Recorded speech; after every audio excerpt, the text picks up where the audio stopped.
कोकणी धरण प्रकल्पाच्या अंतर्गत असलेल्या डिंभा डाव्या कालव्यालगत नारायणगाव जवळील साई समृद्धी हॉटेलच्या मागील बाजूस एका जेसीबी चालकाने आधीपासूनच अरुंद असलेल्या कालव्यालगतच्या रस्त्याच्या कडेचा भराव काढून बेकायदेशीररित्या मुरुम उत्खनन केले आहे।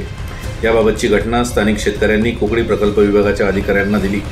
केवळ माहिती न देता संबंधित घटनेचे व्हिडिओ फुटेज काढून या जेसीबी चालकावर कारवाई करणार का असा सवाल देखील केला। ज्या ठिकाणी उत्खनन करून मुरुम काढला जात होता त्या ठिकाणी ओढ्याद्वारे शेतकऱ्यांसाठी पाणी सोडण्यात येते। तेथे ग्रामपंचायतची विहीर व छोटासा तलाव तसेच एमएसईबीचे 2 ट्रान्सफॉर्मर देखील आहेत।